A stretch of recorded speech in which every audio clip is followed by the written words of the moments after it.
Peace and welcome to the culture here on the Black Star Network. I'm your host, Faraji Muhammad. Thank you so much for tuning in and being a part of the conversation. Folks, we got a lot to talk about. First and foremost, let's talk about actor Hill Harper, how he's announced his run for Senate in the state of Michigan. We're going to break down the details about this big announcement. Also, we're going to talk about the new Black platform Spill has officially launched its beta version of its messaging app. And what does that mean in the landscape of the Twitter, Threads, and all of the other apps? So we'll have that discussion. Also, we're going to be checking in with Dr. Bridget for this week's Reclaim Your Wellness. We wasn't on yesterday. We had to bring her back today, bring her on today. She's going to talk to us a little bit about kidney stones among young people and much, much more. And I got something for you for trends, posts, and doing the most. So stay with us. It's all happening on today's edition of The Culture right here on the Black Star Network. Let's go.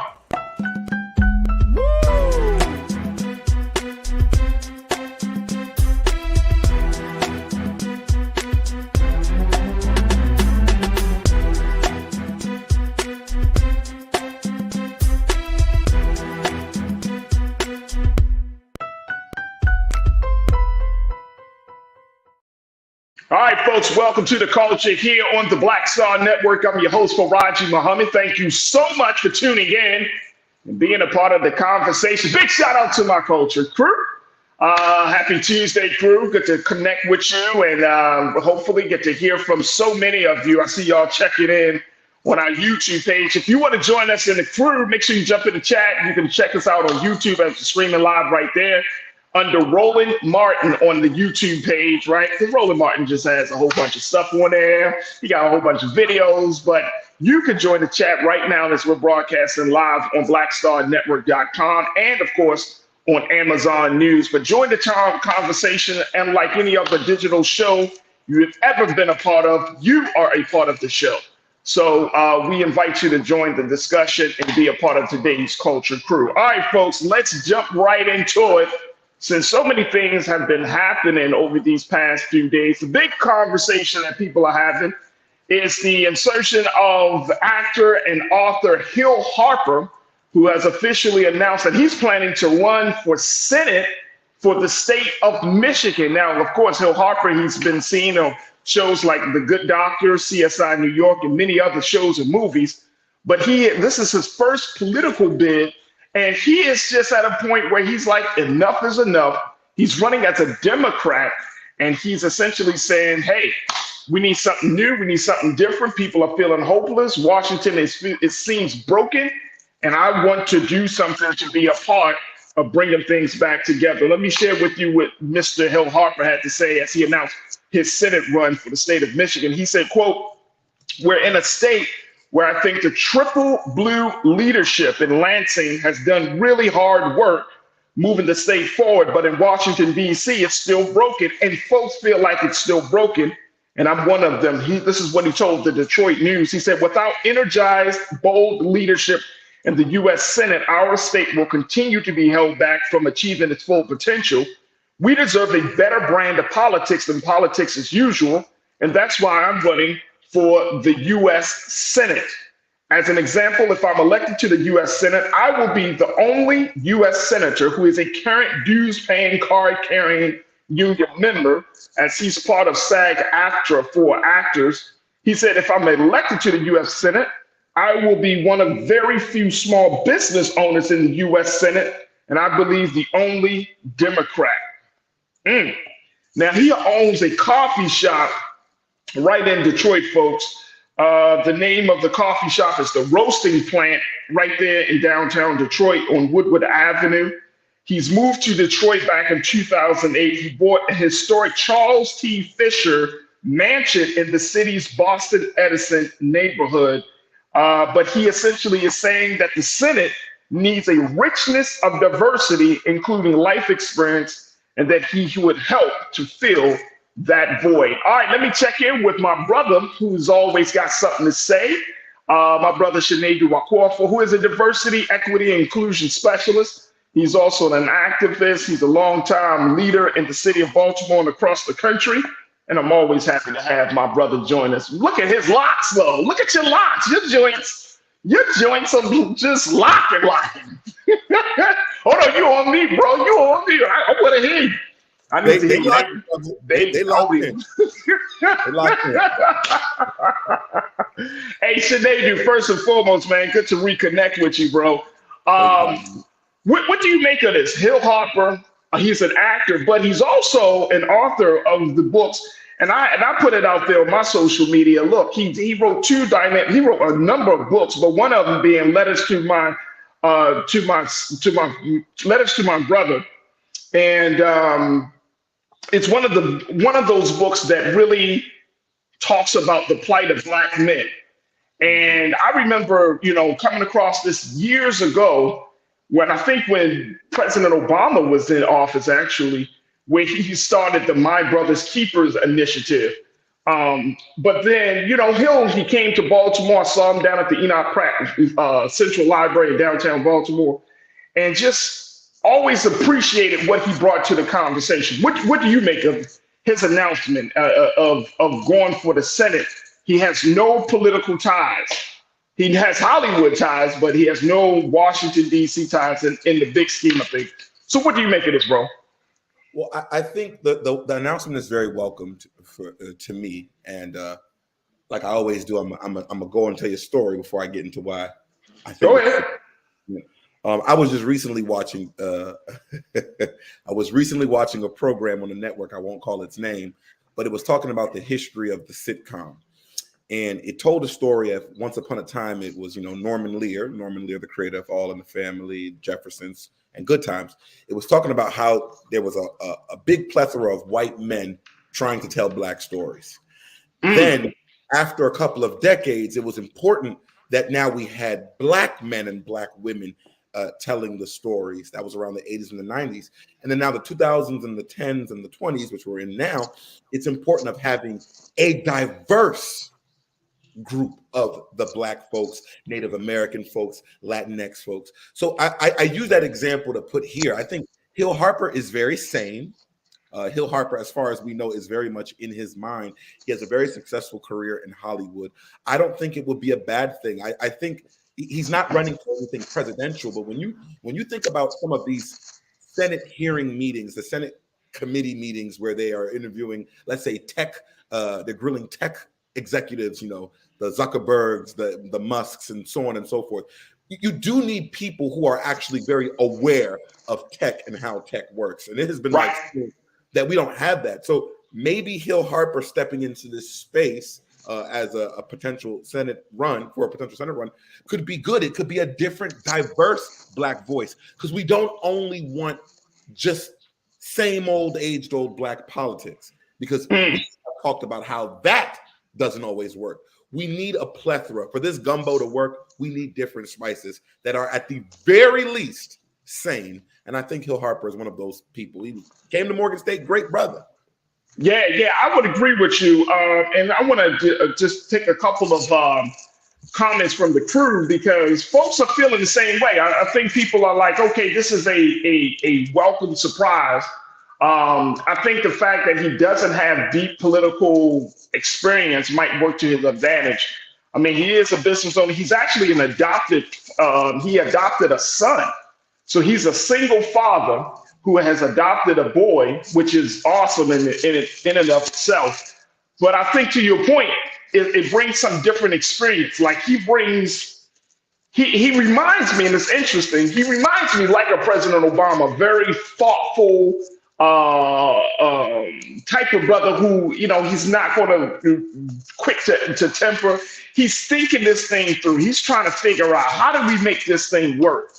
And I think it's important that we do have individuals like him. I mean, he's not the quote unquote top A-list actor, but he's an actor that has garnered the respect from folks in the industry. But more importantly, I think he's garnered more respect just because of his books and the work that he has done over the years that has put him in these spaces.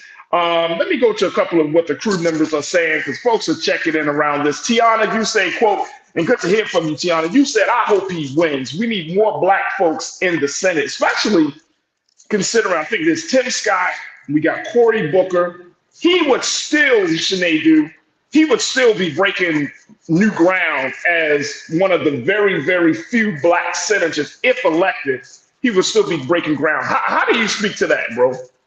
Yeah, I mean, he'll be breaking grounds for a reason because, like you just did, you can name all the black senators. That's the first problem. You can name them because it's a very small few. He'll be breaking ground on many fronts. Tim Scott and Cory Booker both have a very similar political background, if you will. And for somebody to be an outsider, again, he could now be the spokesperson, a good example for if the outsider thing works. Somebody who don't have a political, because we saw Donald Trump use that rhetoric for why he wanted to become president when he first ran. And many people went with that. Even I scratched my head like, we'll see.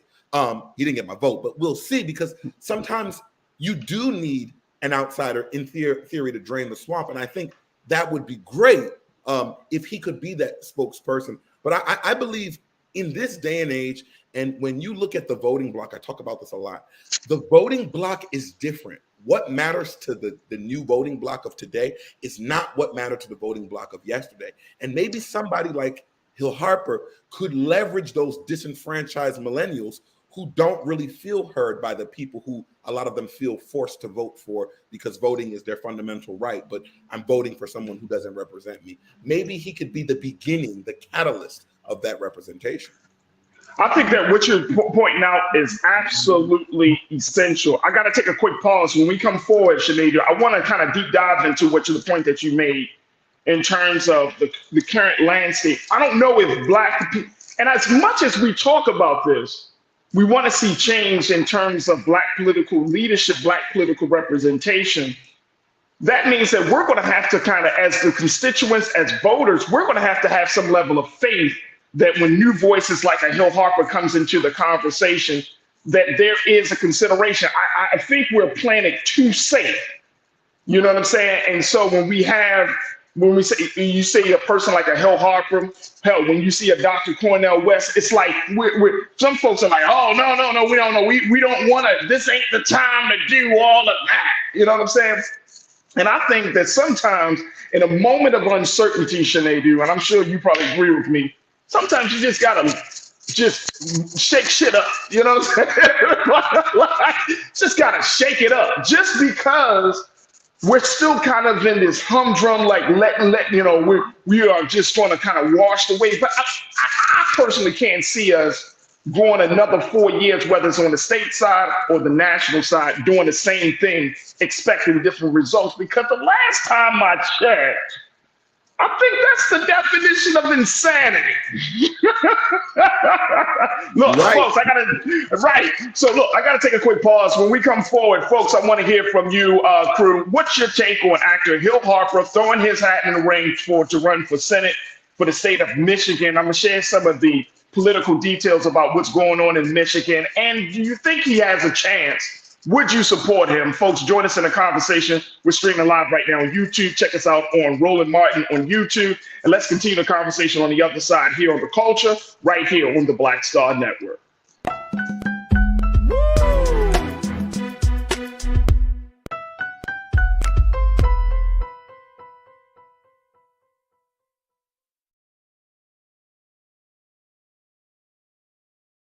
When you talk about blackness and what happens in black culture, we're about covering these things that matter to us, speaking to our issues and concerns. This is a genuine people-powered movement. There's a lot of stuff that we're not getting. You get it, and you spread the word. We wish to plead our own cause.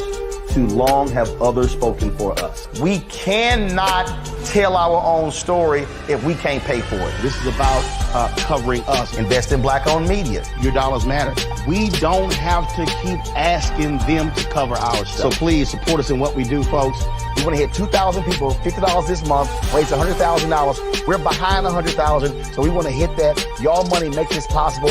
Checks and money orders go to P.O. Box 57196, Washington, D.C. 20037-0196. The Cash App is $RM Unfiltered. PayPal is R Martin Unfiltered. Venmo is RM Unfiltered. Zelle is Roland at RolandSMartin.com.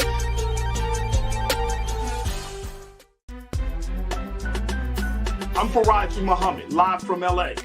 And this is The Culture. The Culture is a two-way conversation. You and me. We talk about the stories, politics, the good, the bad, and the downright ugly. So join our community every day at 3 p.m. Eastern and let your voice be heard. Hey, we're all in this together. So let's talk about it and see what kind of trouble we can get into. It's The Culture. Weekdays at 3, only on the Black Star Network. Folks, Black Star Network is here. Oh, no punching! I'm real revolutionary right now. Support this man, Black Media. He makes sure that our stories are told. Thank you for being the voice of Black America, Roland. Stay black. I love y'all. All momentum we have now, we have to keep this going. The video looks phenomenal. See, this difference between Black Star Network and Black-owned media and something like CNN. You can't be Black-owned media and be scared. It's time to be smart. Bring your eyeballs home. You dig?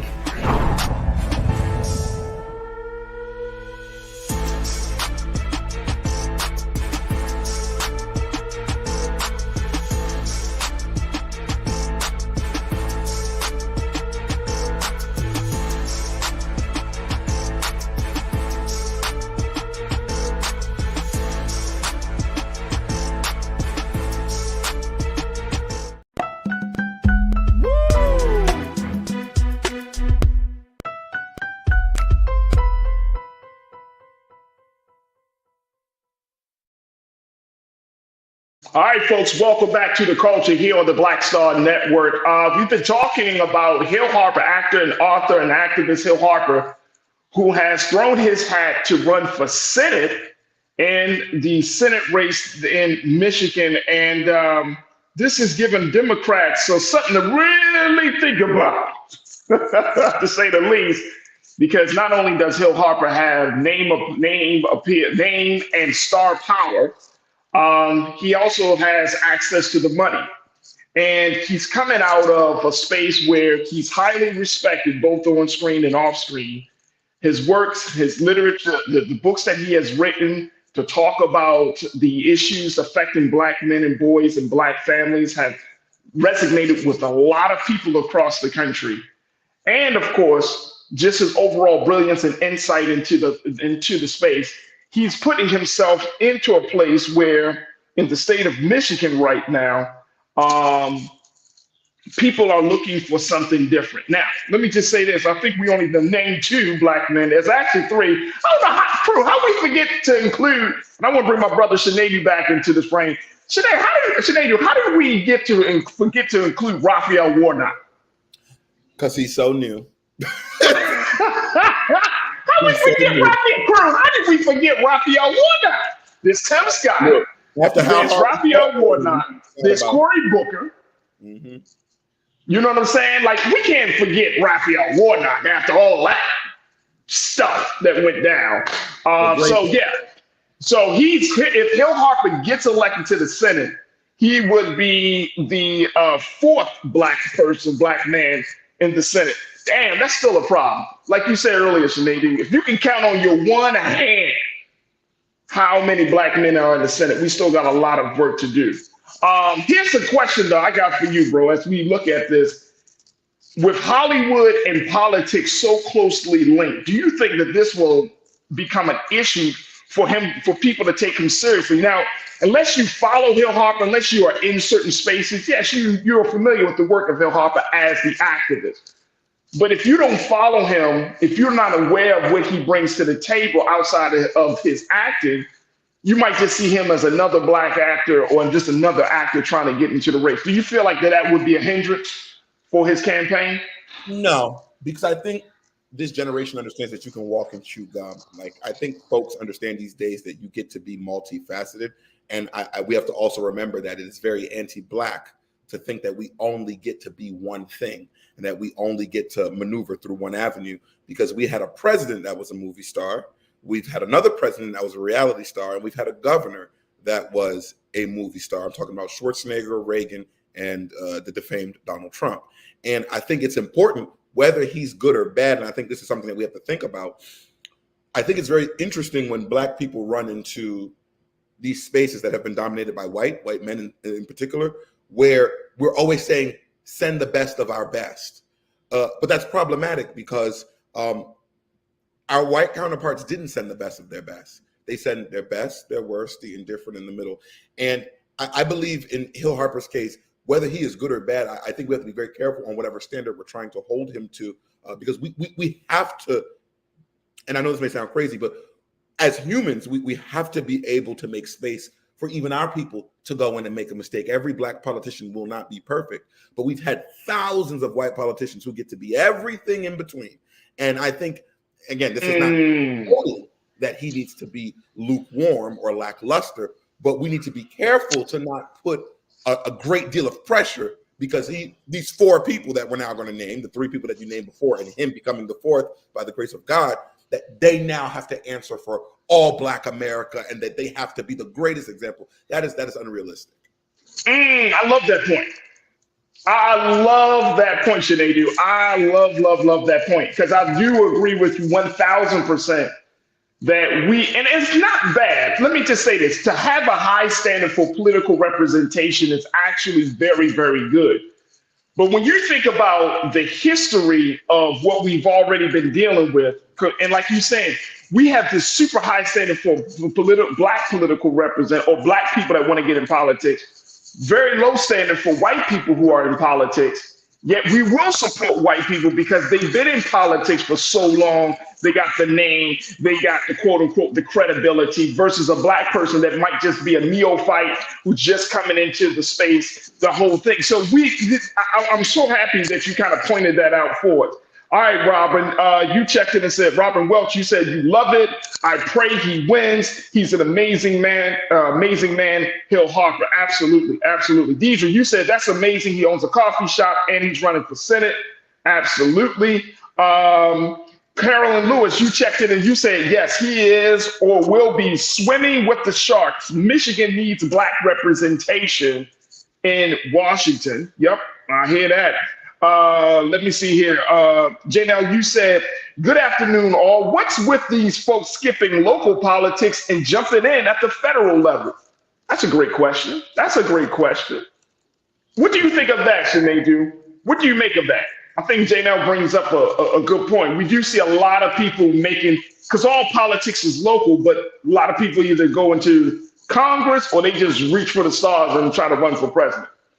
Again, I think we need to be very careful with what we say, because look at the benefits of somebody like Alexandria Ocasio-Cortez, who doesn't have a background and jumped right in from waitressing right into the political service. That's right. And she's been a trailblazing star the entire time.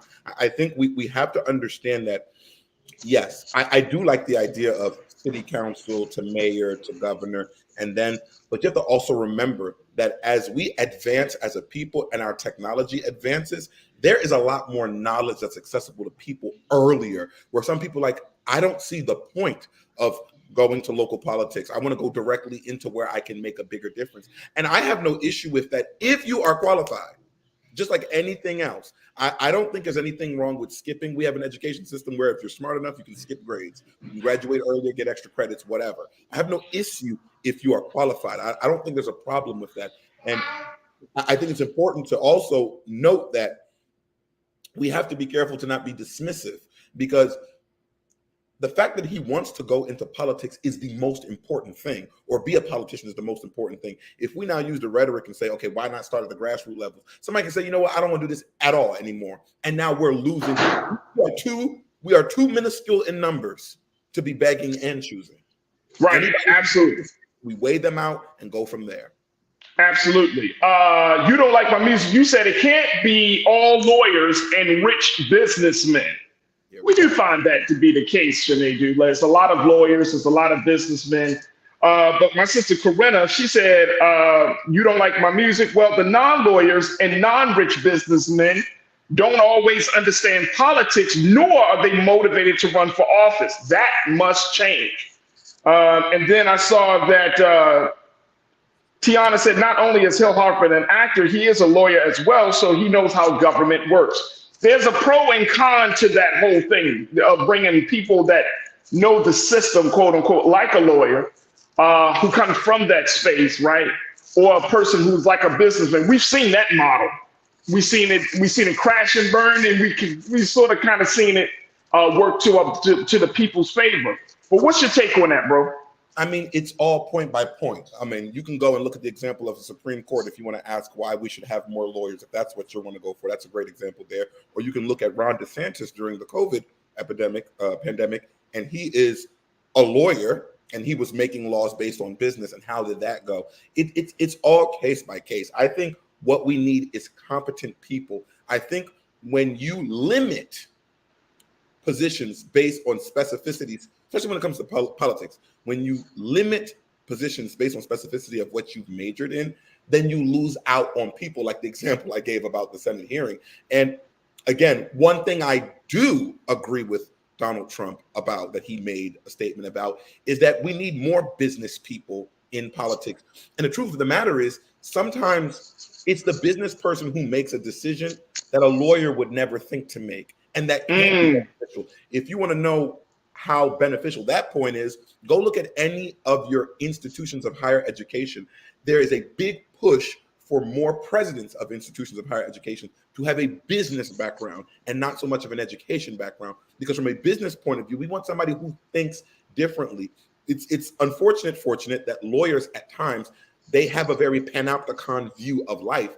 And in our world that is forever changing and that is forever giving us challenges of different types of people, whether it be from different genders or different cultures, we need people who can look at that not from a very black and white point of view. We need somebody who can look at that in a multicolor, multi-ideal place. And you might get that from somebody who's worked in Hollywood, which is exactly what I just described. Right. You don't like my music. He agrees with you on that one, Sinead. He said, I agree with the guest host. We need all walks of life represented. Here's my thing, and I know some of you might think this is crazy, and Sinead, I don't think you might think this is crazy. But we can use businessmen, we can use lawyers, but what about actual community activists? I remember when Barack Obama ran, people were like joking him, like, oh, community activist. He talking about working for the people. He talking about running for the United States, president of the United States. He actually came as a senator, right? Came from the state of Illinois, made his transition to becoming president. But he's a community activist. And here's why I'm saying that, bro. So I said this before. There are two reasons. One, you want, as a community activist, as you spoke on, the lens by which you see things. When you work in social justice, you see things for what they are. That's the beauty of working as a community activist. You don't come into the space assuming, you don't come into the space imposing. You learn how to see things as they are. You see the good and you see the not so good. But then you also understand the dynamics of power within systems and institutions, right? So you understand how things correlate and relate to one another to bring people from one state into the next state, right? So there has to be community activists. This can't be something that we laugh at or we scoff at or we say, oh, well, you don't have the money. We're talking about the view. We're talking about perception. If the person that is representing us in these higher seats of power, dictating the agenda in terms of policy, right, and really have to, quote unquote, think about the American people with every single decision they make while in office, then I want somebody who gives a damn about people. I want somebody who has a heart to serve people. The business is right, but sometimes, and you know what Sinead do, those who have a heart to work and who come from the business space, they see people as widgets and wadgets instead of seeing people as human beings. They see the bottom line instead of seeing the impact of a policy. They go, oh, this is expedition. We need to. This works for this, but I'm not understanding that you got to still see people. What's your take on that, bro? I think you're 100% correct. And more importantly, this is why Hill Harper needs to get in, is because, to your point about community activists, the idea is you need more different people, and you need people to be represented in a way that if you are an outsider of that political society, that you're not immediately turned into a politician. Because the good point of President Barack Obama, is that he was one of the finest community grassroots organizer. But the thing is, when you're in there by yourself, when you get into the political realm and you're the only one of your kind, it is easy to get drained by that swamp or consumed, by that swamp. And it has been proven time without numbers that community leaders end up creating the legislation that becomes nationwide. Look at the Black Panther Party. For any child that's enjoying school lunch or school meals, it's big thanks to them. It was their idea that now led to become a national campaign. So it is many examples of why it's important for the community activists to be in power. But the thing is, we need to make sure that there is a strong line so that when they get there, they're not immediately dragged into the cesspool of political brouhahas, if you will. Right. And see, that's why I'm going back to the thing of being an activist. You and I are activists, right? At the heart of the matter, we're activists. You and I think, I mean, I'm not speaking for you, but I think because I know you and I know your heart and spirit, that if somebody makes a proposal for you to do something just for money, just for status, just for some material gain, you're going to walk away. Because that's not where your heart is. And so I agree with you. I think maybe we're trying to figure out the perfect candidate. You know what I'm saying? Like, we got to build a bear. We got to build a candidate. We want somebody with a heart, but they should be business minded. They should know the law. And at the same time, you know what I mean, have the mass appeal to get people energized and excited. Maybe. But the thing is, I think, because we've had so many failures in political office, whether it's Black people or white people, people are just trying to figure out what's the right formula and of creating a candidate that's going to speak to our needs and our interests. And at this point, I'm open to anybody that has brilliance, whether you're Black or white. I'm open to anybody that has brilliance. I don't give a damn if Harper came from Hollywood. The brother is smart. The brother has a heart. The brother cares about people. That's my first guideline. Do you give a damn? Yeah. If you don't care, it don't make no sense. If you're just using this as an opportunity to get your dollars up, to get your followers up on social media or some other reason outside of caring about people, then that's a problem. Look, I got to take a quick pause.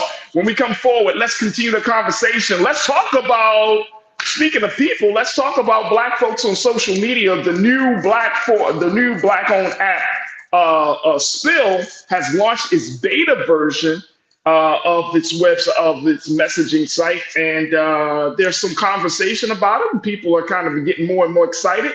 It is rising up in the ranks on the App Store.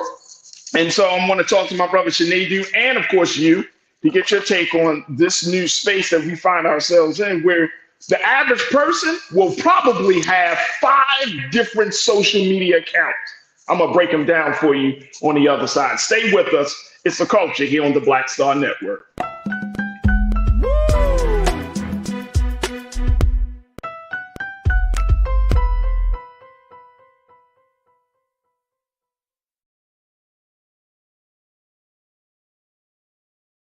When you talk about Blackness and what happens in Black culture, we're about covering these things that matter to us, speaking to our issues and concerns. This is a genuine people-powered movement. There's a lot of stuff that we're not getting. You get it, and you spread the word. We wish to plead our own cause.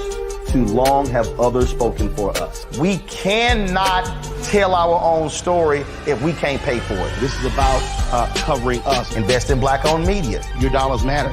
We don't have to keep asking them to cover our stuff. So please support us in what we do, folks. We want to hit 2,000 people, $50 this month, raise $100,000. We're behind 100,000, so we want to hit that. Y'all money makes this possible. Check some money orders. Go to P.O. Box 57196, Washington, D.C. 20037-0196. The Cash App is $RM Unfiltered. PayPal is R Martin Unfiltered. Venmo is RM Unfiltered. Zelle is Roland at RolandSMartin.com.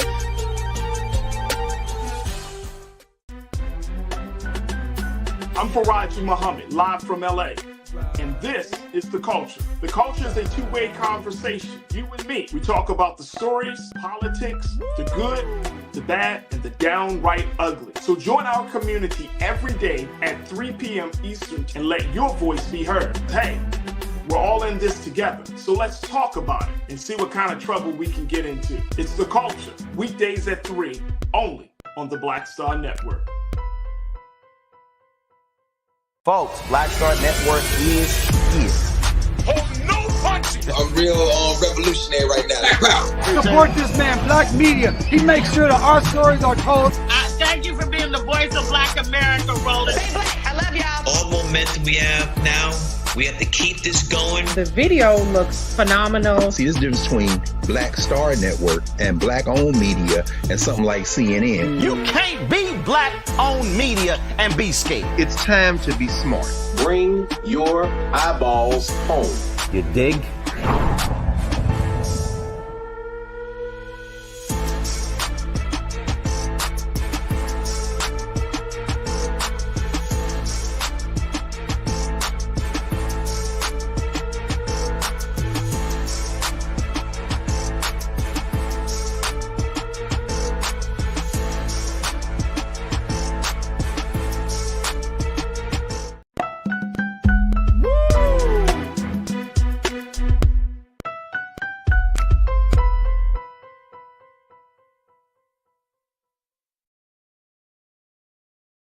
All right, folks, welcome back to The Culture here on the Black Star Network. All right, let's jump into the conversation about the new black platform Spill, where the founders who are former Twitter employees, Alfonso Fons Terrell and Devarius Brown, you can definitely, they were on Roland Martin Unfiltered last week, folks, talking about the launch of this new platform.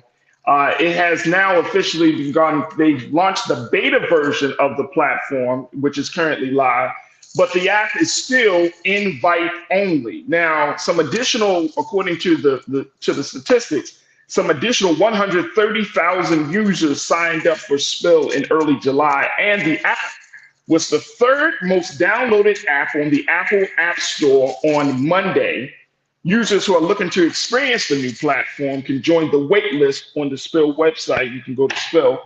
And it was just essentially built around creating safety for diverse communities, which the founders have referred to as culture drivers, according to Afro Tech. Let me bring my brother back into this. Sinead Wakorfor. Sinead, you on Spill, right? I am.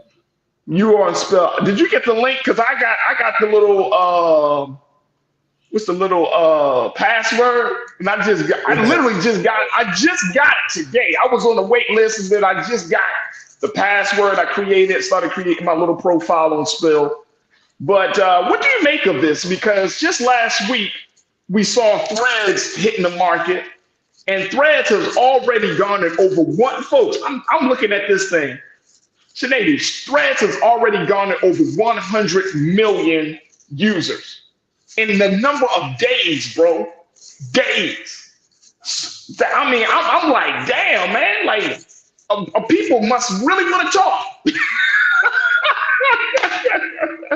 Now they still got some ways to go before they meet Twitter. But Twitter, Elon Musk is like sweating a little bit. Like, what? It's sweating. So where does Spill fit into all of this? Because this is Black owned, Black targeted. This is more gift, like pictures, photo driven than anything. It's like I would think it's like a sort of a mashup between Instagram and Twitter. But what's your take of it? Yeah, I would say more of Twitter and Tumblr. Okay, Twitter and Tumblr. All right, Twitter and Tumblr. I was keeping hip with the youth. You know, I can get jiggy with the new stuff as well. But, it joined very early, and I remember I constantly said, like, I'm going to, at the very base, I'm supporting this because this is Black-led, queer-led, all that good stuff, and I really want to be supportive. But I think it's a great idea. But when Spaces or Threads, when Threads came, it reminded me of the bigger issue here. Like, you know, you see this a lot when we do Black businesses. Like, okay, I'm a own my own Black record label, or I'm going to own my own black school. But if you don't own the crux of the institution, it's hard to really be able to make a massive influence. I really believe that Spill is great, but Threads just showed you, I'm keeping it real, white supremacy and its power. I can come out in less than 2 days, 100 million people, because they already have the infrastructure, because they own Instagram and Facebook. Right. That's all they did. Right. That's all they have to. It doesn't even matter if Threads isn't profitable. They can stay out and outlast. Right. And I enjoy it for the reason of what it is, but I think about this all the time. Almost remind me of the previous conversation that we had. It's like, it's great. This is Spill. It's great. It's new. When an infrastructure is already set and it's very white driven, how successful can our black-owned businesses be? I think about this in the ride-hailing space. You have the Uber and Lyft as your two main ones, but there are a couple of ride-hailing services that came out locally in New York, in DC, that are more targeted towards black folks, black women, and that are ran by us, but they don't get the same notoriety because the big behemoths come out and they're the only option, and they're huge. So it becomes hard to consider the new fledgling small black business, even though you want to support. And that's where I'm at with Spills. I think it's a great idea, great concept. I really am looking forward for it to grow. But I just think because it doesn't have a huge backing, I wonder how that mass appeal is going to work for them. Hey, bro, you and I are on the same page. We're really on the same page. And here's why. When I thought about this, and I was like, damn, man, it's timing. You know what I'm saying? Like, business, in good business is warfare. And the success of you being successful in warfare sometimes comes down to the timing. Mm-hmm. So the timing of this, right? So now look at what the average person has. I'm talking about social media account. Facebook, a lot of us are still on Facebook. A lot of us hasn't completely dropped off with Twitter. So some of us are still having Twitter. Instagram, now if you're on Threads, and now we're bringing in Spill. You're talking about 5 social media platforms, right? Some of us got Snapchat still. Some of us are on TikTok. Some of us are on Fanbase. Some of us are on some of the other. We got like 5 to 6 different accounts. And I'm wondering, is this going to cause so many of us, and I'm saying for black folks, are we going to move to Spill? Because we all jumped on Threads, but are we going to move to Spill? Are we going to support the brothers? Are we going to be in those cultural conversations, right? Because just to your very point, if the behemoth comes out, and look, check this out. I have no doubt that when Threads was launched, bro, mm-hmm. I know somebody saw Spill coming on the radar. Like, yeah, we going to take them. Because this is warfare. Just like Threads is going after Twitter, Threads is also going to probably create some features or some sort of way to incorporate black users, right? And so I'm just wondering how this thing is going to work out. I want to see Spill successful, but I don't know in the broader landscape, if you got 5 or 6 different social media accounts, how are you going to differentiate? How are you going to get the level of engagement that you want to get? Yeah. All right. Corinna checked in and said, Faraji got me on Threads now. Yes, my brother, I'm blaming you. Don't be blaming me for nothing. Don't blame me for nothing, Corinna. I made a suggestion. But I'm wondering, how many of us, true, how many of you are going to jump on Spill? Some of you might already be on there, but how many of you are planning to engage on Spill? And then again, Sinead, how many of us are going to engage in a way that we engage on social media, Instagram and all of that stuff? That's my great concern about this whole situation. And it's mine too. And I think and Elon wants to sue him. And I'm not really usually for Elon, but I actually do hope he wins. Because what Mark Zuckerberg is doing with Threads, and we have to all think about it like this, is disingenuous. And I'll give you an example that is more pertinent to your everyday life. Okay, think about that store that you used to go to where there was a mechanic. That mechanic used to go to, that local mechanic, or maybe that local florist, or maybe that local butcher. right? Then think about Walmart that took all of those jobs away. Now the Walmart can sell you tires, it can sell you the meat, it can sell you the oil change, you can get your glasses, you can do your doctor stuff. And because you're doing it all within my super center, I can discount everything for you. You only got to go to one place. What does that now do to that small business? That's exactly what the behemoth of Facebook has done, who is the owner, Meta, who owns Facebook, who owns Instagram, and who owns Threads. And remember, because of the seamless integration between Threads and Instagram, once you create a Threads account, if you try to deactivate it, you're deactivating Instagram as well. Again, that is that same monopolizing playbook in small businesses. And that is why I'm a little bit leery, because I don't like that sense of control. And if I want to be on social media, let each one be its own personal identity, even if. But here's, hey, bro, listen to this, and I'm with you 100%. And guess what? Depending on the work, it may not even depend on the work that you do. It's just that the public pressure is so serious, right? Like if you're not on the platform with any of it, if you're the ones of the, and I see some of y'all, my crew members, you know, the folks, they be like, I'm not on this, I'm not on that. The public pressure is so real, because people be like, you're not on this, you're not on that. Man, let me tell you, Sinead, if I say to some people, hey man, I'm not on TikTok like that, I'm not on TikTok, they be like, you a TV host and you ain't on TikTok? How you doing your work? Like, come on, bro. Like, I need to put the phone down at some point in the day, bro. It's so much public pressure, and that's the crazy kind of like cultural side of these conversations.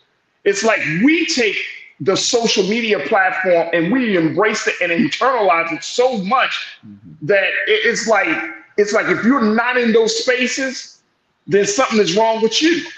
And I think to that point, it leads to why Roland Martin Unfiltered is very popular, and it's very important. On one of y'all advertisements, you got one of the people saying, bring your eyeballs home. The issue is not that there's too many social medias. The issue is that it's easy to fall into the nomenclature of what we're used to, which is when social media, you go to the behemoths. We don't think about coming home, just like what we're doing here. These are the conversations that we know that when it comes to Black people, that what you and I are talking about, they all can relate to it. We all can say that this sounds like my uncle. This sounds like the church that I go to, or the mosque or the synagogue. It sounds like the people that I relate to. But the behemoth is, when you think about news, you think about CNN, you think about Fox, you think about, and that's the thing. It's a hard game to play with what Spill is trying to do, where it's, we want to be social media and we want to be just for you. And it then leads the question back onto us, the user. Do we really want Blackness from top to bottom in our social experience, or do we want it sprinkled as a side, as an a la carte like social media experience? Yes, I like to have my. Can I get a little entree of Blackness, but just a little bit? Like, let me just get a little bit. Let me get a little Blackness. What do you have to drink? Some Latino heritage? Yeah, let me get a little Latino heritage.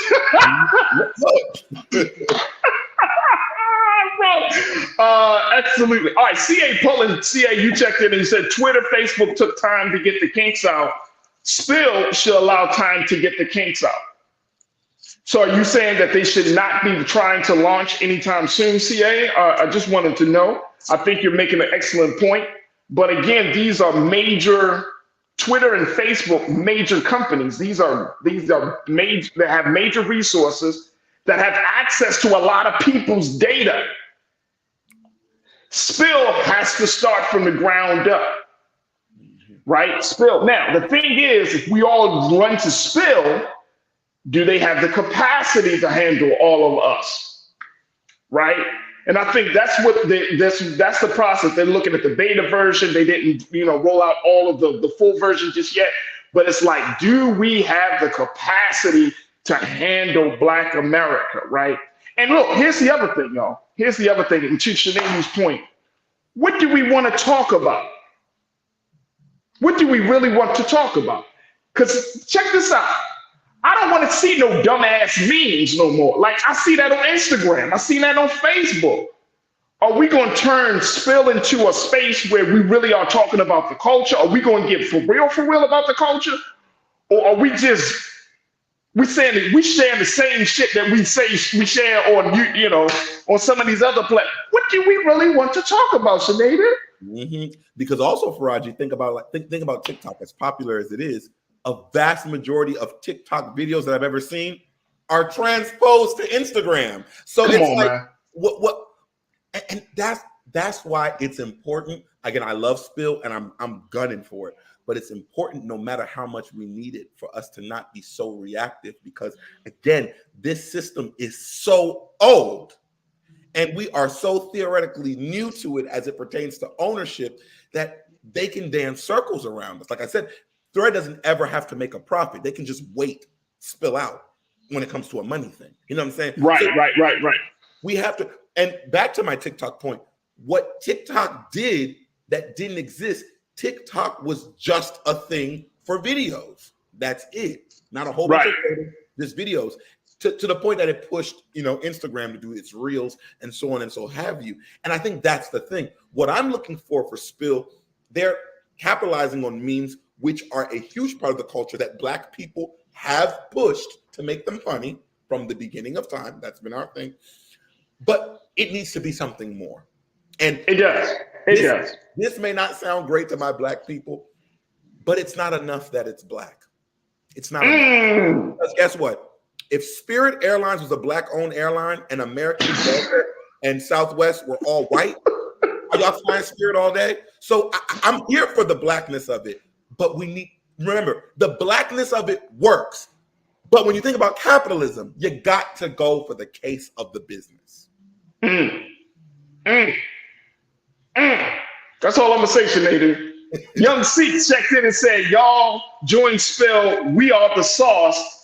Not going to sit here and worry about threads. I got IG and fan base, and just like Black Star Network, you don't get the same conversation content on mainstream. Absolutely, Young C. Big shout out to you, bro. Thank you so much. And so many of you are like, well, if y'all can download Spill, y'all can definitely download Black Star Network. How about that? How about that? But to your point, Sinead, it has to be something different. It just got to be something different. Like, if we're going to have these multiple conversations, then it's got to be something different. One of the crew members said, Sinead, that somebody's going to invent an app. And I think they already actually have these type of software where you could put one message out on all these different apps at one time, right? I mean, I know that Hootsuite is a software that allows you to do that on multiple platforms, but it is based upon that app's connectivity and the way that app is developed to be able to do that. With a Spill, a lot of these apps, some of these big, multi-platform apps may not be connected with Spill, but we got to see. And that's the whole thing. We have to give grace to ourselves to allow us to try something different. We said we wanted something different. We wanted something that's going to cater to our interests and to our level of engagement and content on social media. Here's a space. We got fan base, and they got a couple of other places, but we have to give ourselves grace to make sure that, like, hey, this is going to work. But my thinking is, here's my final point on this, Sinead. Making sure that just as much as we're spending time online, that we get that same energy in real life. That's it. Drops mic. That's it. If we can spend hours online, then and then we say to ourselves, well, we can't volunteer for, with an organization. We can't go and support a local cause or something like that. Like, we just got to figure out the balance. There has to be balance. We can be engaged in social media, but then how do we make sure that we engage in the community that we actually live in? If you're talking to people all across the country, and yet when you walk outside and see your neighbor, you don't say one thing, something is inherently wrong. There we have it. That's all I'm going to say. If you can't say what's up to your neighbor, but you can, good morning, Facebook.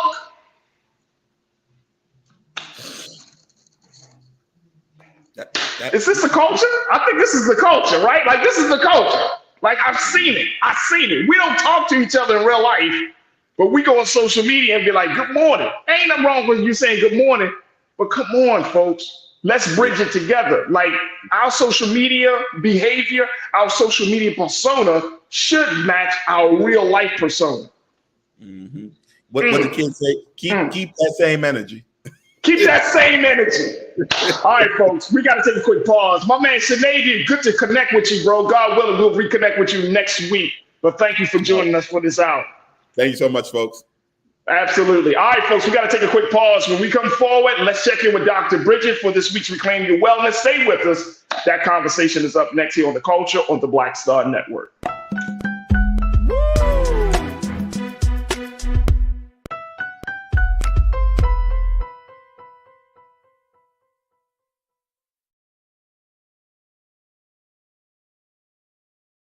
When you talk about blackness and what happens in black culture, we're about covering these things that matter to us, speaking to our issues and concerns. This is a genuine people-powered movement. There's a lot of stuff that we're not getting. You get it, and you spread the word. We wish to plead our own cause. Too long have others spoken for us. We cannot tell our own story if we can't pay for it. This is about covering us. Invest in black-owned media. Your dollars matter. We don't have to keep asking them to cover our stuff. So please support us in what we do, folks. We want to hit 2,000 people, $50 this month, raise $100,000. We're behind 100,000, so we want to hit that. Y'all money makes this possible. Check some money orders. Go to P.O. Box 57196, Washington, D.C. 20037-0196. The Cash App is $RM Unfiltered. PayPal is R Martin Unfiltered. Venmo is RM Unfiltered. Zelle is roland@rolandsmartin.com.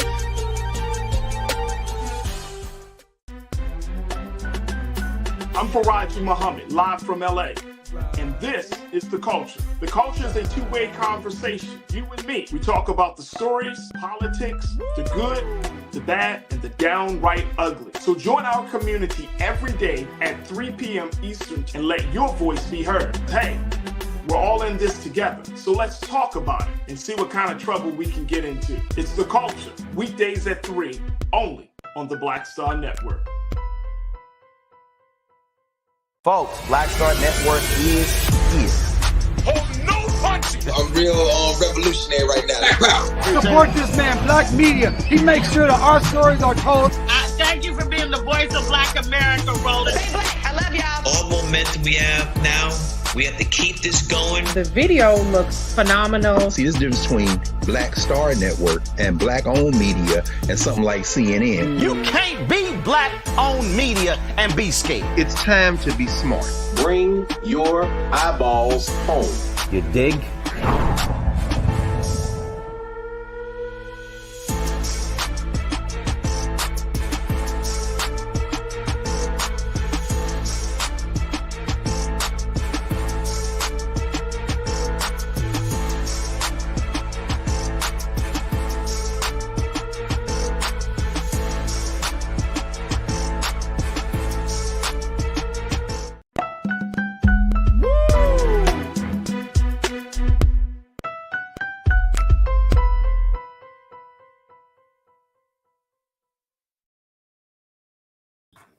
All right, folks, welcome back to The Culture here on the Black Star Network. I'm your host, Faraji Muhammad. Thank you so much for tuning in as we kick off the second hour of the show. If you missed the first hour, make sure y'all check us out. Check and be a part of Team Replay, where we talked about Hill Harper, the actor Hill Harper, who has decided to announce his run for Senate in the state of Michigan.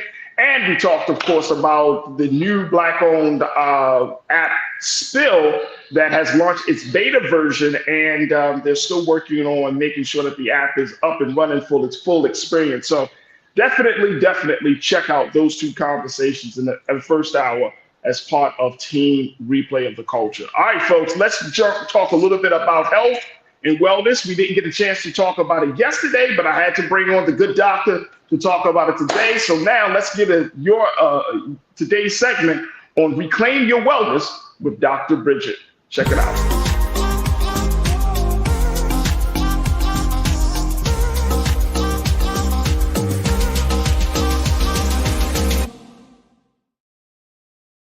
Dr. Bridget, happy Tuesday. How you feeling today? Very good. It's good to see you, Faraji. Good to see you too, Doc. All right, let's talk a little bit about health and wellness. What you got today, Doc? Something about kidney stones? Yeah, there's a couple things that were kind of coming across to me that I thought were worth talking about. And there was a recent study with the Mayo Clinic proceedings where they were looking at, they reviewed the prevalence of kidney stones over 3 decades between 1984 and 2012. And what they found with these 10,000 residents in Minnesota that they were looking at, that there was a fourfold increase in kidney stones in women and twofold in men. Now, a lot of times when we think about kidney stones, I think the first thing people think about is severe pain. For many times, they consider it being men. Many times, they also think it being white Americans, right? But there's been a huge shift. There's a larger amount of women that are getting kidney stones, and there's an incredible increase in the Black community as well. All right, so for those who may not be too familiar, Doc, I don't want to assume that everybody knows what that means and how that affects the body. Talk to what is, when you say kidney stone, what is that? Okay, so what we're talking about is that there is an increase, usually calcium or calcium salts, calcium oxalate, calcium phosphate that are crystallizing in the kidneys. And when they crystallize, they become almost these kind of sharp diamond shaped like substances that when you're trying to pass them through the kidney or through the ureter, it ends up being incredibly painful. So it happens for a number of different reasons, but the prevalence of it is switching as far as who we expect to get it. So a lot of the reasons, and we got into this a couple weeks ago, is dehydration is a big part of it. When we're talking about adults, we're often talking about certain medications might lead to it. But with such a shift, not only towards women, towards Black Americans, but particularly girls. And so I thought that was interesting because when you think about kidney stones, you don't think about children. Yeah, I mean that's the big thing about this. Talk to us a little bit about how it is affecting teenage girls and boys. Where does that come from? So what we're looking at is that there's, I think our diets have changed over the last 3 decades. Part of it is a big part of it is dehydration, and we're in an incredibly hot summer. So I definitely wanted to talk about this, particularly now, because we're not drinking enough fluids, we're not hydrating. A lot of kids avoid just plain water, and they go to a lot of the sports drinks that are high in electrolytes, which is good, but sometimes the sports drinks are part of the problem. It's also high fat foods or like potato chips, high salt foods. They're finding that it occurs with processed meats, meaning, I know I shouldn't even talk about processed meats since last time, but like lunch meat can be part of it. And high fructose corn syrup is another aspect of this. That, I was still trying to figure out, why are we talking about young girls? And so we're talking about really young women between the ages of 18 to 39 had the highest increase, but even with younger girls, they found an increase. And they're finding part of it is how much antibiotics you're exposed to, and also your body fat composition. So when you put that perfect storm together of your diet, your fat composition, because a lot of times it's not being able to metabolize fat properly, and it ends up getting into your kidneys and creating these stones as well. But between your diet, fat composition, and dehydration, that's where the problem really develops. What's the youngest case of kidney stones that's on record at this point, Doc? So I know the articles that I was reading were looking at some 8-year-olds, Damn. particularly, but like I said, this is something unheard of. I mean, I never would have, if you really kind of look at patients coming in with different issues, I probably would think of appendicitis. I probably would think about some other GI issues. There is a factor related to inflammatory bowel, not irritable bowel, because that can be really confusing for people. with inflammatory bowel diseases like Crohn's, ulcerative colitis, what have you. But for it to be young girls, it makes me say, what are we feeding our kids? Are we allowing our children to be more obese? Okay. And are we feeding them, instead of giving them water at dinner, or when they should be hydrating, are we filling them up with all of these sometimes high salt soda pops and sports drinks, instead of really just giving kids water? Right.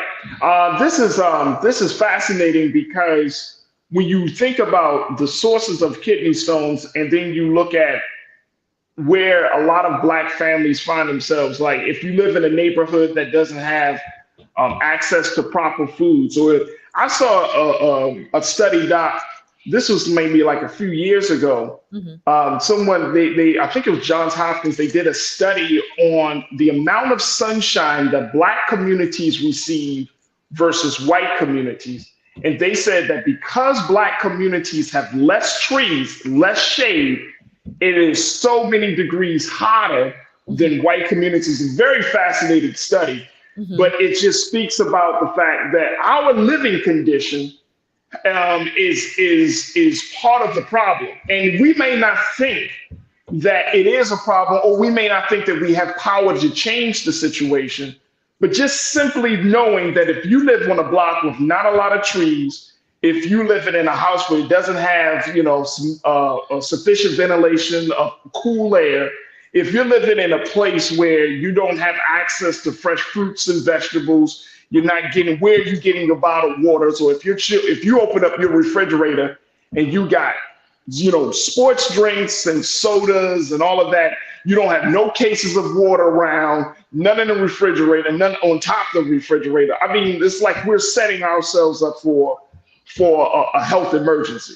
I mean, think about Flint, right? And if the right. Buying bottled water is not always a really great option for a lot of families. There's a cost to it. And drinking water out of your faucet can bring its own risks, right? So we really have to look at how do we keep our families healthy, particularly during a hot summer, particularly, like you said, where you're likely to get more dehydrated, and make sure that we're actually feeding our kids with foods and that are healthy, that can hydrate. We always get the juicy fruits, and vegetables, cucumbers, watermelon, get those fruits into their system so that they can balance along with just good water. Right, absolutely. I know we got to take a quick pause here, Doc. I want us to take a pause. When you come back, we're going to talk a little bit more about this issue of kidney stones. Also, you want to talk to us about the another fruit that's on the Dirty Dozen list. So I'll let you get into that as well. Folks, join us in the conversations. We talk to certified family physician, Dr. Bridget, MD, as we talk about kidney stones, talking about the Dirty Dozen list. And of course, you can pose your questions for these conversations. Join us in the discussion. Join us in the chat. You're streaming live on YouTube under Roland Martin. And of course, stay with us. We got a lot more to talk to with the doc here on The Culture on the Black Star Network.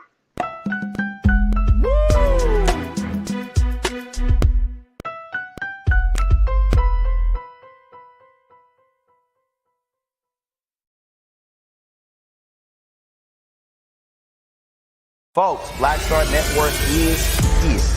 Hold no punches. I'm real revolutionary right now. Support this man, Black Media. He makes sure that our stories are told.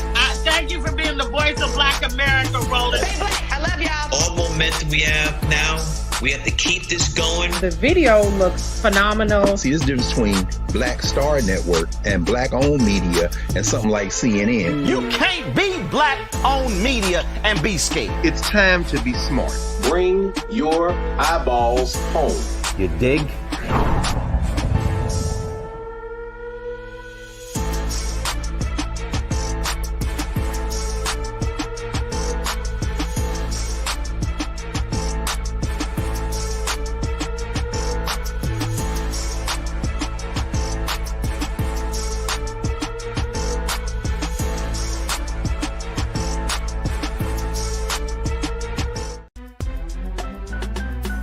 Faraji Muhammad, live from LA.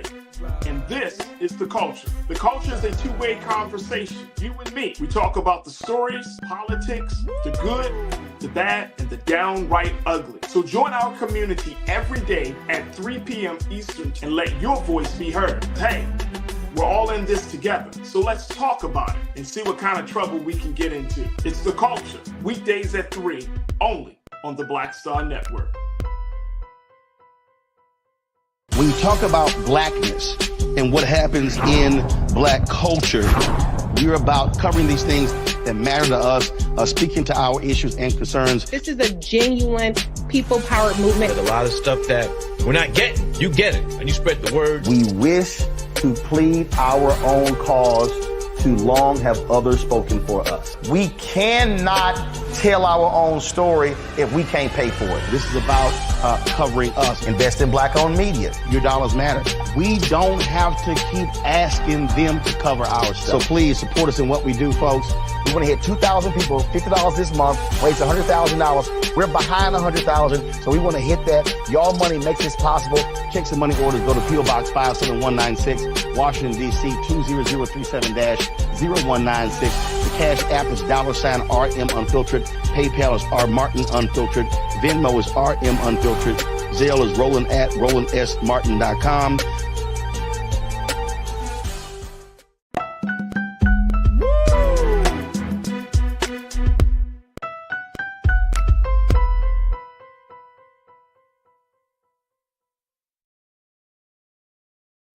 All right, folks, welcome back to the show. Welcome back to The Culture here on the Black Star Network. We've been checking in with our very own Dr. Bridget, MD, who has given us some insight and some incredible information about kidney stones and how there are some new cases of kidney stones in little girls, teenage girls, and younger. Mm-hmm. And this is a real big problem. Doc, I want to bring you back into the conversation. Here's the thing. The National Kidney Foundation said that about 10% of people in the U.S. will have a kidney stone at some point in their lives, mm-hmm. and that stones can be found in children as young as 5 years old. Mm-hmm. So when a child gets a kidney stone, I know that it probably may feel like an indictment against the parents for not doing what they should be doing. Is that something that you talk about with your clients? Because if my son or my daughter got a kidney stone, I would be like, oh my God, like what is happening? Because this can affect weight. It can affect how their body processes food. It can affect so many other things. Well, I think there's a couple different layers. First of all, I do not demonize parents. Parents are hard enough on themselves that they don't need someone coming down on them. I hold my parents accountable, but I don't demonize them because they will beat themselves up. Okay. So number one, we all try to do the very best that we can. Some of us need more education than others, but we don't want to demonize parents when something happens to our children, because no one wants anything bad to happen to our kids, right? I think when it comes to something like this, it's something that you might not have even considered. Or I think what we do is we talk a lot about, hydrate, drink water, all this stuff. I don't think we need to talk enough about why, right? It's good to drink. Why? Something like this. You're trying to avoid this. If your child is overweight, if your child has inflammatory bowel disease, if your child doesn't have makes kind of a picky eater and doesn't make the best choices, you need to be vigilant on why this may be important, because this could happen to your child. And to be honest, do it with them. When I come on here and I share information, life change is hard. I do it with you. There are definitely things that I wasn't doing before that I make a point of doing because I'm sharing this information, and I want to make sure that I walk the walk as well. And so adding more water into your right now, my refrigerator is all water. I don't have anything. Well, I don't have a whole lot else in it right now, but I don't. Been a little busy, but I don't have I don't have pop in there. I don't have anything else in there to drink but water. And guess what I end up drinking? water, right? If that's all that you have available, that's what you drink.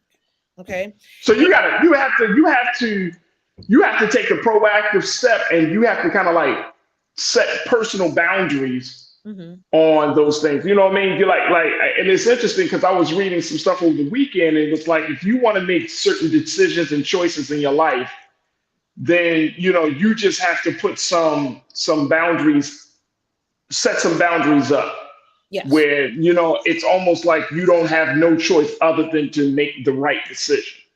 We have control over our lives, and we have much more control over our lives than we think we do.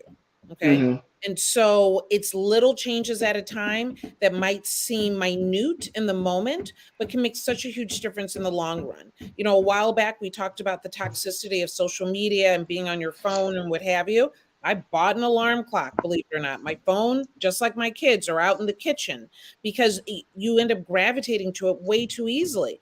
I sleep better. It's small changes. It's small changes. And to be honest, right now with the weather during the summer, if you don't do anything else, make a point to change your diet. Get the water in there because it will make a huge difference, not just in, you know, your organs, because you get dehydrated, your organs can shut down. Right. It's also going to make a huge difference in how youthful you look, how good you look, how well you feel all day, right? When you're hydrated, you feel better. So make the point. It's a small thing and set an example for somebody else. Oh, absolutely. Absolutely. All right, let me go to the crew because folks are checking in. Sandy said, parents are interested in convenience, Doc. You can teach about good food habits, but if the parent's not buying it, what do you do? The fact of the matter is, when we try to change too much at once, that is the problem. That is the problem. I'm not saying all of a sudden you're emptying out your cupboards, you know, you got a garden in the backyard. Like it's not going to happen that quickly for people. But it's small changes that you make little by little. You show your family and you prove to yourself, I want a different life. What can I control? So I'm going to start with these small things. There's certain things I'm not going to buy. Okay. There's certain things that I'm going to make a point of trying to get, you know, my schedule is incredibly busy. I want to eat more vegetables and what have you, but I don't like sitting around chopping vegetables all day. I buy a vegetable tray. You know, now in the long run, I want to be more organic. I want to add a lot of these things on, but you do it little by little, you know, and anyone who's walking around holier than thou thinking that they're doing all of it at once, it's fake. And when you see them it's fake because it takes time to get there. Right. So basically, you're basically saying, don't beat yourself up. Don't beat yourself up. No. Don't beat yourself up. That's not what this is about, right? Sharing this information is not to come down on anybody. It's not to turn your nose up at any choices that people are making. People change when they have information to change, a reason. Right. So this isn't about being above and beyond anybody else. There's some things I'm going to say that we should make life changes about, and it doesn't resonate with you.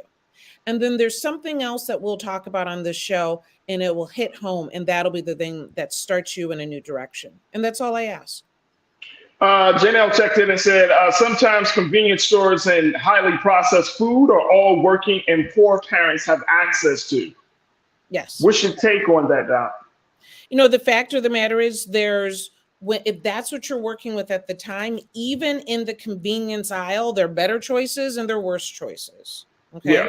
So it doesn't mean that you stop all convenience. I'm not like, you're not about to be Mr. Green Jeans and have your garden and everything else. It's fine. but it's fine. But the idea is that even in those aisles, there are good choices. There's some choices that are better than others. And it's being aware enough to say, you know what? I mean, I am doing the convenience thing, but I am going to make a choice that might be better for my family. Let me see here. And I think a lot of people was just simply sharing. Let me see if I can pull this one up.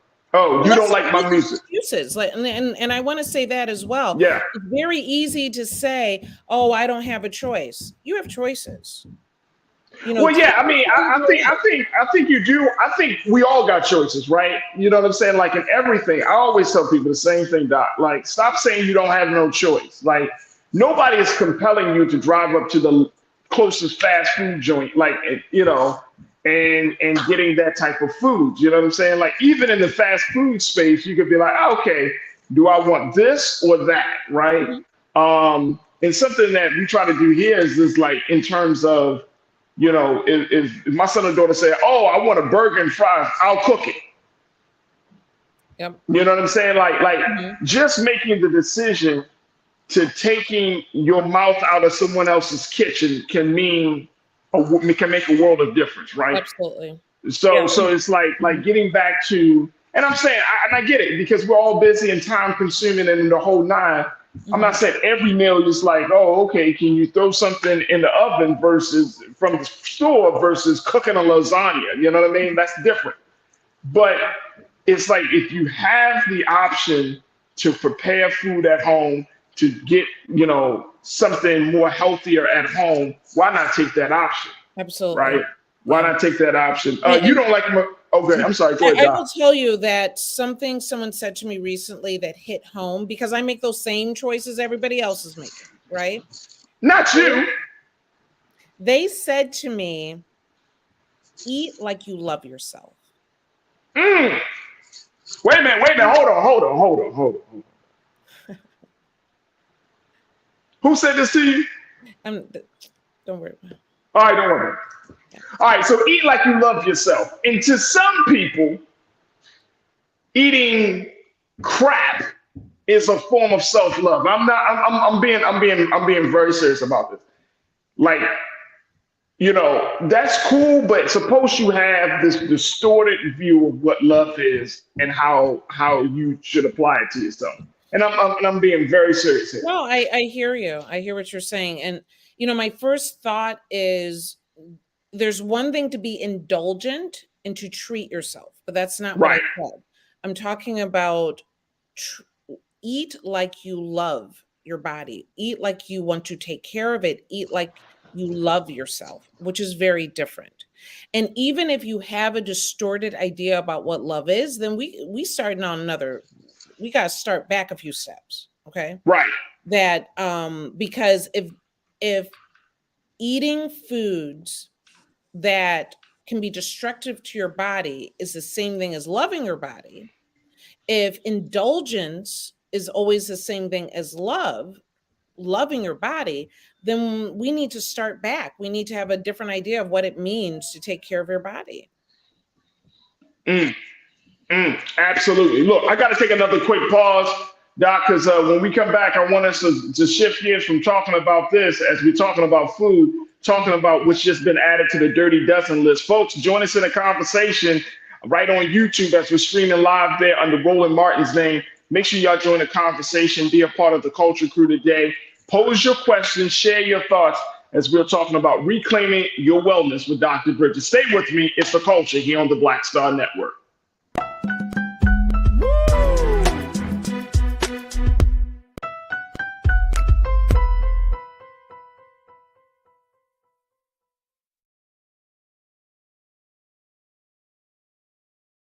Black Star Network is here.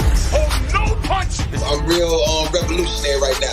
Thank you for being the voice of Black America. All momentum we have now, we have to keep this going. The video looks phenomenal. See, there's a difference between Black Star Network and black-owned media and something like CNN. You can't be black-owned media and be scared. It's time to be smart. Bring your eyeballs home. You dig?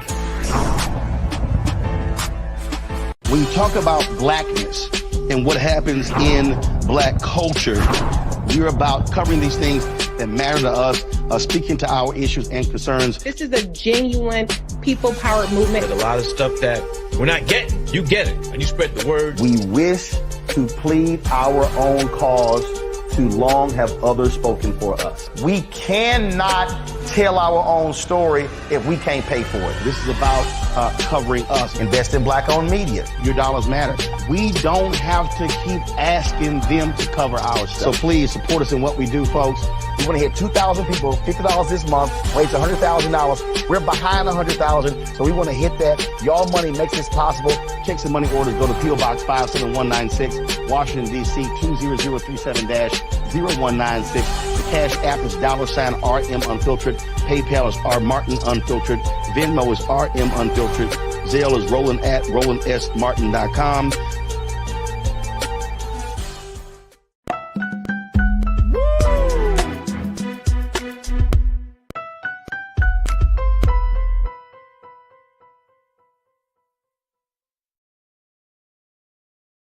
All right, folks, welcome back to the show. We've been talking to Dr. Bridget, MD, for this week's Reclaim Your Wellness. Let's bring the good doctor back into the conversation. Doc,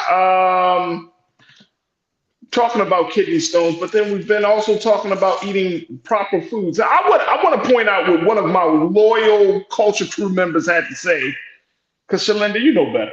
Shalinda said, Doc, she said, let me just make sure. She said, the thing is this: why bring the bad food inside the house? Buy good foods and the children will ask for it. Because the bad food tastes good, Shalinda. You ever eaten an Oreo?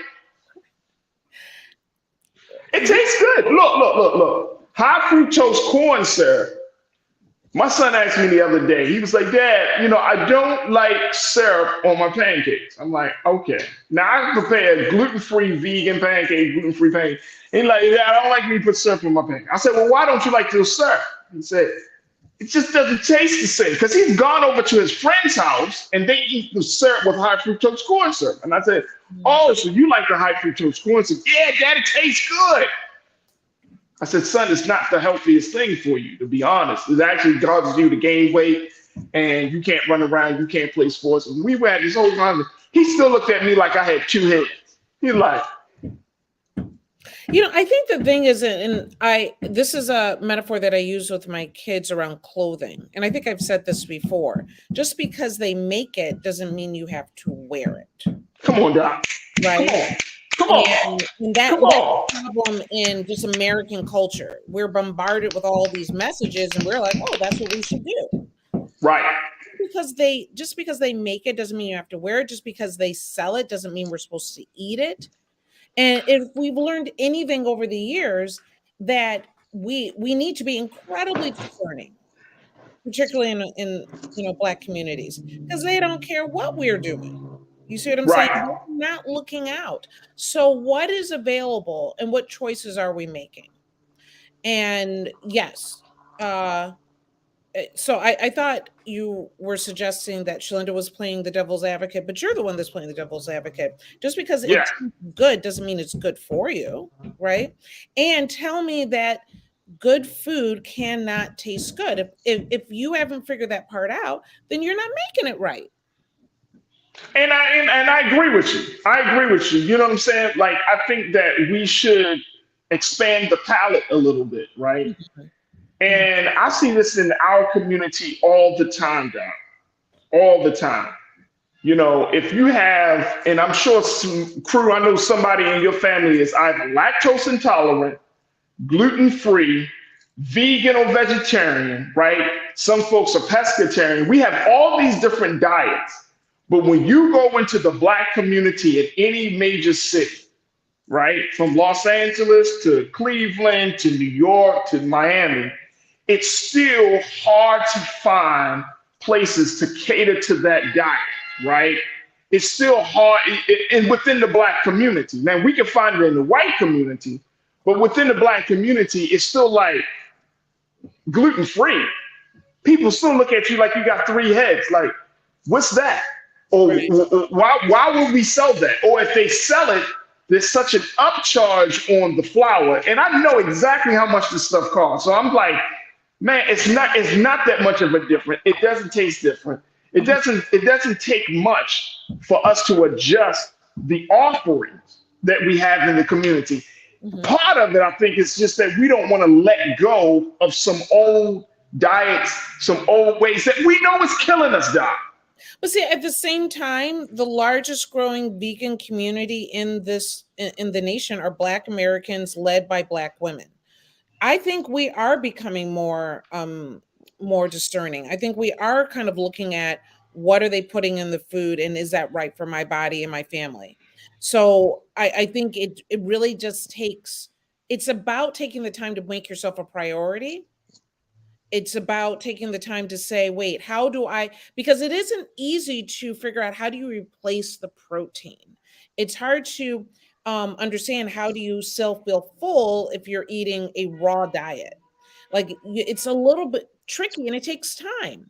But if you're in a space and every year everyone's got their little New Year's resolution and more than half of the people are saying that they want to lose weight, instead of saying I want to lose weight, say I want to eat differently, which will lead to the weight loss. That's true. Absolutely. All right. So speaking of food, there was a new food that was just added to the Dirty Dozen list, and Yeah. this is a food. This is quite surprising, actually. Talk to us about what that new food is done. Absolutely. So if you don't know the Dirty Dozen and the Clean 15, this is a great way to look at not only how you eat, but how careful you need to be in preparing the food that you're eating. Okay. So every year, the U.S. Department of Agriculture does a huge study on 46 fruits and vegetables looking for pesticides. And within that group, they look at not just testing them, but they prepare them, clean them, what have you, just as you would in your own home. And they're finding that they're often covered with over 250 pesticides on the food. Top of the list every year has been strawberries and followed with spinach. Okay. We're talking about covered in pesticides. Then it's followed with kale, collard greens, and mustard greens.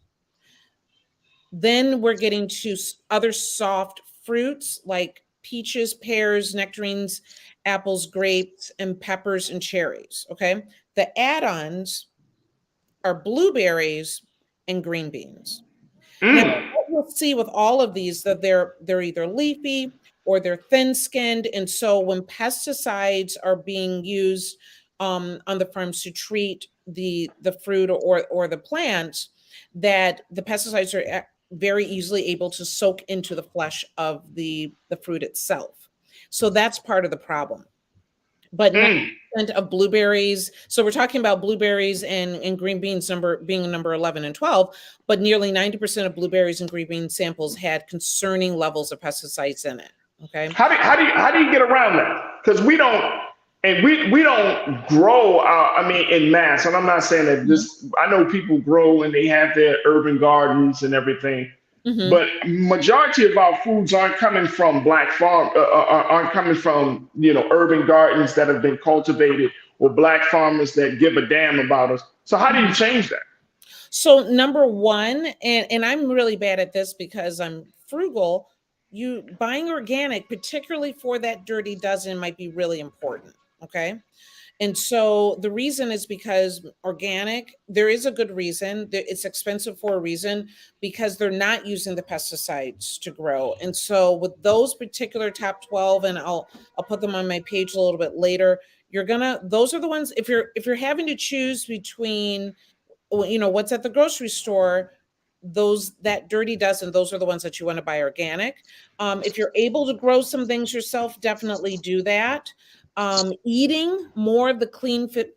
It's really these fruits are important. So I don't want to even suggest that we're not eating them by any means, because they are packed with nutrients that our body needs and our kids need. But also eating things from the Clean 15 can be helpful. And wash your food properly. It's hard, particularly with these soft flesh fruits, where a lot of the Clean 15 tend to be fruits that have a heavier rind on it, like watermelon, like cantaloupe, where it's not soaking into the flesh itself. But washing your food properly, using baking soda, soaking your fruits a little bit more might be helpful to actually get rid of some of these pesticides. I think part of the point here is, why is it an issue? And it's because when you are exposed to pesticides, we're talking issues with cancer. We're talking about issues with hormone levels. We're talking about, lymphoma and other issues that can be incredibly damaging, and particularly for those that are pregnant and for the youngest children. Shalinda, you checked back and you said, I use vinegar to clean my fruits because I was told in school that it would help remove bacteria and pesticides. For Raji asked the doctor, is that true? Is that true, Doc? Vinegar is another option that people use to clean their fruits, which can be helpful. I like baking soda because it's easy. Some people use actually a saltwater solution as well. You want to be able to scrub the fruits that you can. Obviously, you can't do that with everything. Definitely wash your fruit before you're peeling it as well for fruits that you can peel. So just keeping all that in mind is really, really helpful. There are some wash solutions, but why do that when you can just get a little bit of vinegar or salt or baking soda and do it yourself? Absolutely. Corinna, you checked in and said, yes, I use baking soda to clean many things, including fruit. Baking soda is also good for brushing your teeth. It sounds like we are slowly getting back to an all natural movement when it comes to the handling of fruit and vegetables. Would you say that that's the case now? I think it's important to, like I said, this isn't about being perfection. It's about sharing information that's going to resonate with some people, right?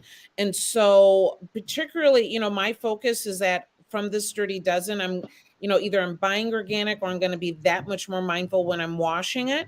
And then I'm going to try to get that clean 15 in that much more. The clean 15, where can people find that list, Doc? So I'll put it all on my page after the show today, but topping the clean 15. So these are fruits and vegetables have the least amount of pesticides involved that they're finding with that. And so it's really important that, we're aware of how this can be, an issue and can be damaging, and so that we can stay healthier. But avocados are top of the list, followed by pineapples, onions, papaya, frozen sweet peas, asparagus, honeydew melon. Yeah. Believe it or not, because you might think that's still a little bit softer. Cabbage, mushrooms, mangoes, sweet potatoes, watermelon, and carrots. I think I need to I need a salad after the show or something. I know, right? I need a salad right now. The other thing is, where does the urban gardening piece comes in with this? Because so many of our people are now getting into urban gardening. Do you have any recommendations on getting your fruits and vegetables from that soil, especially if you live in the inner cities of America? If you have the time and ability, you can still go to farmers market. If you are doing an urban garden, be also mindful.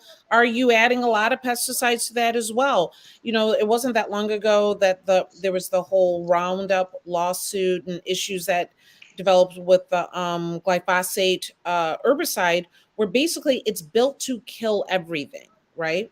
And so when you're talking about something that's built to kill everything, it will cause harm to you as well. And so, like I mentioned, the hormone dysfunction, cancer issues, the developing brain and nervous system. What are we doing? What are we choosing here? Right. And it seems like to create mass production of fruits and vegetables, we're willing to put ourselves at a certain amount of risk. And if you already have a questionable immune system, you need to be mindful of this. If you're pregnant, 100%. If you have small children, try to make that effort, because and some of this is, if you're already hopefully at least rinsing your fruits and vegetables, adding a little baking soda in there is not going to take that much time. Right.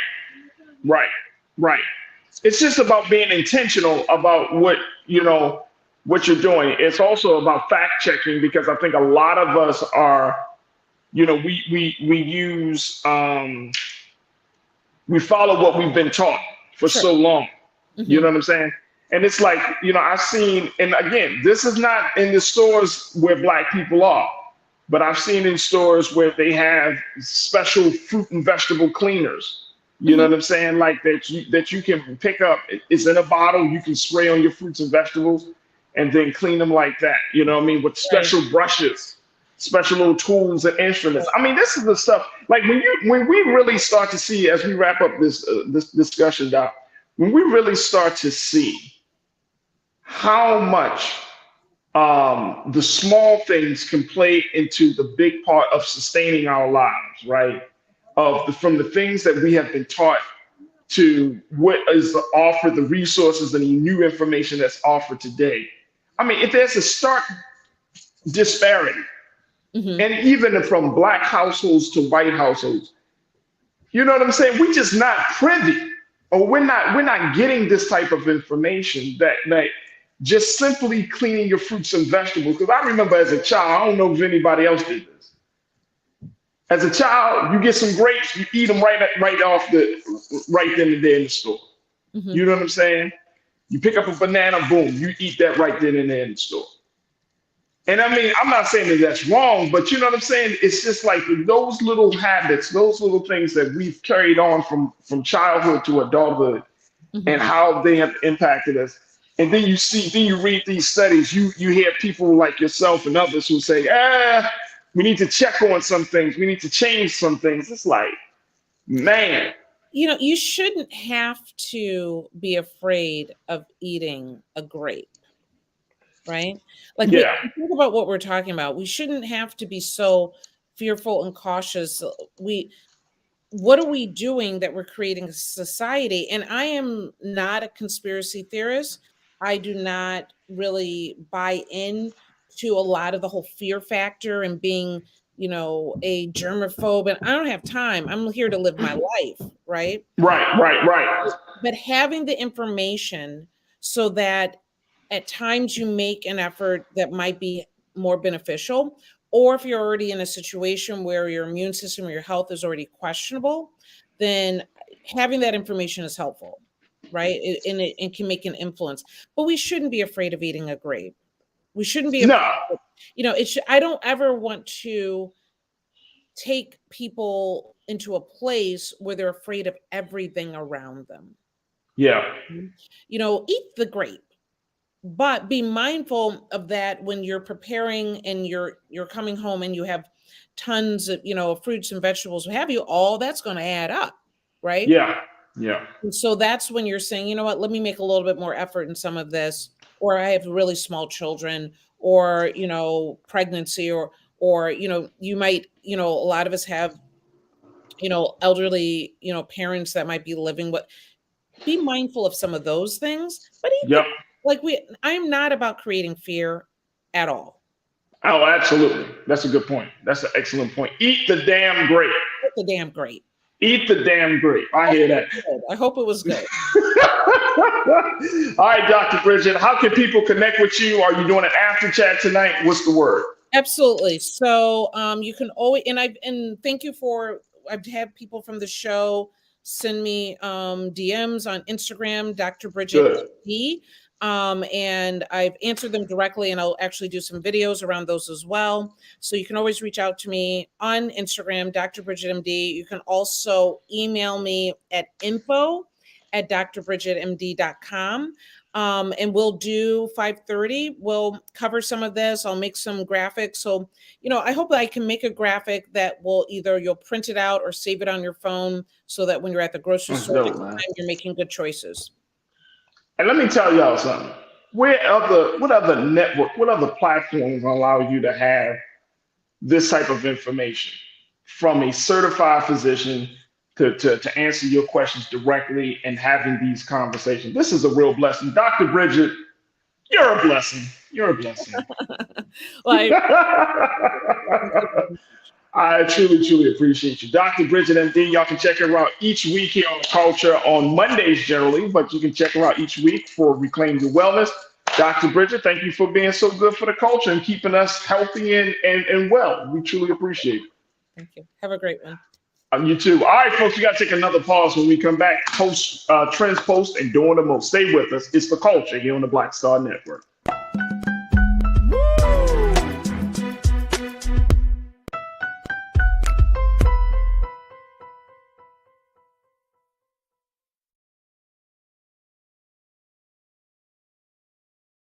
Pull up a chair, take your seat.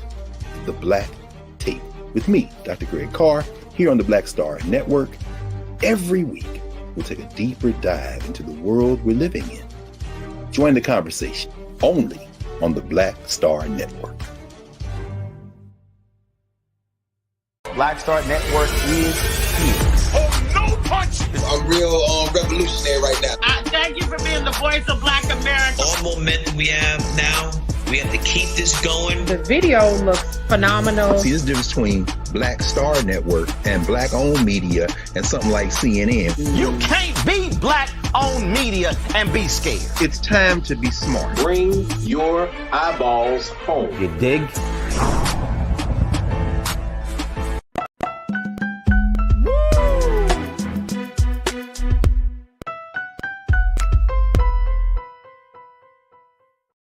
All right, folks, welcome back to the show. So here's what's trending right now. Jamie Foxx is back out in the public. Yeah, folks.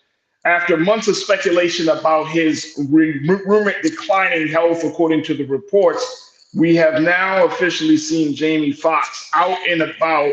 He was on a boat in Chicago over the weekend, and he was also spotted playing top golf at the Naperville, Illinois location.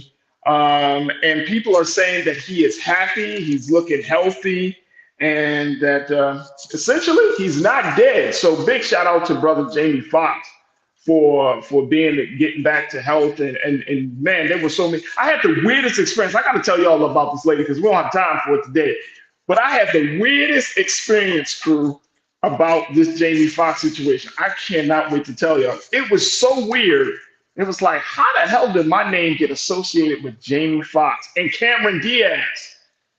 Yeah, well, it did. It definitely did. So big shout out to Jamie Foxx and his family.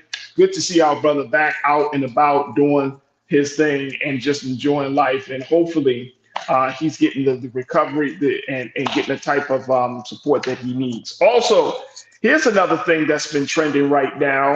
Meg Thee Stallion and Miss Lauryn Hill are set to perform at the Global Citizen Festival that's coming up. They are there to represent women empowerment.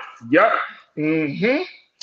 They're providing examples of female empowerment with their performances, but hopefully encourage fans to take action during the event, which will be streamed on numerous platforms. The Global Citizens Festival is an opportunity to help young girls, to empower young girls, especially those in Generation Z, to take on action on gender inequality, climate change, and other issues. Here's my question. I might be petty for asking this, but I got to ask the question. I wonder if Meg Thee Stallion is going to have women twerking on stage for that festival. I'm just asking. I just got to ask. Are we going to see that? Are we going to see the same display she did at Essence Fest at Global Citizen Festival? We will see. Studies show that half of Gen Z feel disillusioned and powerless to make a positive impact, according to the CEO, Hugh Evans, for Global Citizen. So he said, as long as you and I have been alive, there was almost a sense of positive momentum in the world that almost felt like the eradication of extreme poverty could be inevitable, but the data suggests the world is now getting worse. So they're going to be doing their part to raise awareness about this issue and so many others at the Global Citizen Festival. I hope so. I hope so, because we all need a little reminder of the power that we have. All right, folks, those are the two things that are trending right now. Make sure y'all do your due diligence. Download the app for free. And I'm talking about Black Star. If you can download Spell, like many of you have said, you can download Black Star. Go to our website today at blackstarnetwork.com, blackstarnetwork.com. Do your due diligence. We need your financial support. But we also want to make sure that we are on every device in your household so we can continue to be the space and the platform for fantastic conversations like hopefully the ones that you enjoyed today. So go to Black Star Network, download the app for free. If you are checking us out on Roku, make sure you do your due diligence and make sure that you set your time for as we're streaming live on Amazon News as well. And your support is definitely needed. Make sure you also follow Black Star Network on all social media platforms, on Instagram, Twitter, and of course on YouTube. You can follow us on Roland Martin on YouTube, and just keep us informed. Make sure that we keep you informed to do our due diligence. So go check out and support Black Star Network. Also follow me on all social media platforms. All right, y'all ready for this one? I'm on Instagram at The Real Faraji. I'm on Twitter as Faraji. I'm on Threads at The Real Faraji. I'm on Spill at Faraji. I'm on Facebook at Faraji. Y'all get it. You get it, crew. You get the idea. So make sure you follow me, and I would love to connect and build with you there. All right, folks, our time has been very well spent. Make sure you check us out on tomorrow. We got some fantastic guests that are going to be checking in. Suzette Speaks, my sister's going to be checking in tomorrow. Always have a great conversation with her. And for the rest of the week, we're going to be also checking in with Dr. Melina Abdullah for Black Lives Matter as they celebrate their 10-year anniversary this weekend here in Los Angeles. So that should be certainly a celebration worthy of a lot of consideration. So make sure you stay tuned for the show all this week. All right, stay tuned. Up next is Roland Martin Unfiltered. As always, never be afraid to challenge what's wrong. Stand for what's right while being yourself in the process. God willing, we will talk tomorrow for another exciting edition of The Culture right here, exclusively here, only here on the Black Star Network. Talk to you soon. Peace.